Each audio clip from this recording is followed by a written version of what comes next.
Hey everybody, this is Pastor Megan for Travel Faithfully, and we're in Bodhgaya, India.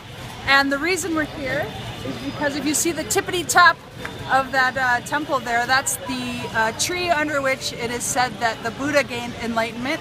You might wonder, why is a Lutheran pastor hanging out at the most sacred place for Buddhism, maybe in the world? And why do we go see the Buddha's tooth? Part of the reason for that comes in tiniest little words. So if you think about the fact that the division between Protestants and different types of Catholics and Lutherans and Presbyterians comes down to arguments about whether or not, in the words of communion, Jesus uses the word of, in, with, through, or other articles like that. Those are the big differences that we fight over. The reason that we're here is when Jesus talks about being the way, the truth, and the light, the John reading that just happened during Christmas time. In the Greek, the word the and are the exact same word. So it could be that Jesus is the, as in the only way, the only truth, and the only light. Or Jesus is a way, a truth, and a light, which means that other ways, like the fourfold way in Buddhism, is something that can enlighten us and help us with our own Christian spiritual practice. Even if it's the way, as in the only way, in Buddhism, I learned this through an awesome class offered at Pacific Lutheran Theological Seminary called Lutheran Buddhism. In Buddhism, they believe in something called the Bodhisattva, and that's the wise person who refrains from being enlightened or going into the heavenly space until they can take everyone with them. They want to share their wisdom with others. So it's possible that Jesus is a Bodhisattva.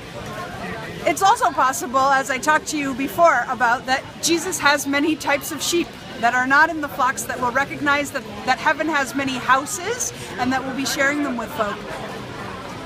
We don't really know the right answer if any of these practices help us understand God, which for me is the way through Jesus.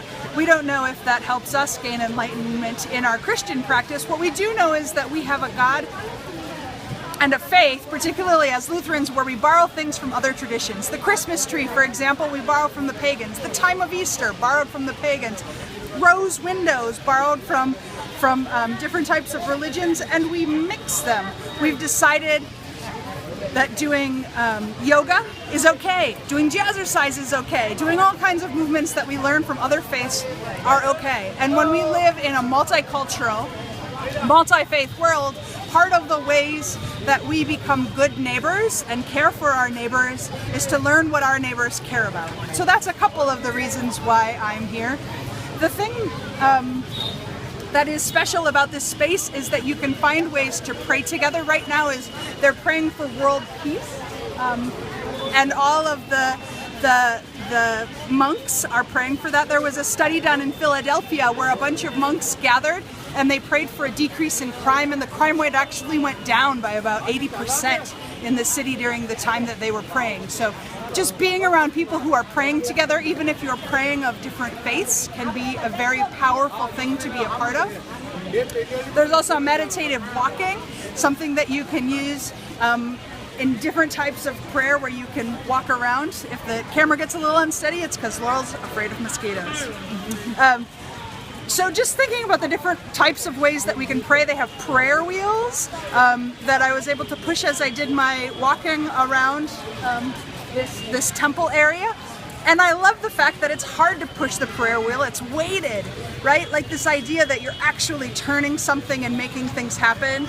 And so just think about the different ways that you pray. And if you find ways that other cultures and other traditions enlighten your prayer life and help you understand God and Jesus and the Holy Spirit, then remember that the ways that your faith are expanded, God has named and claimed you in your baptism, and you cannot be separated from God, even when you're praying with Buddhists and with people who are Hindi and whatever faith you might come across. Praying for priests together is probably something our world could use.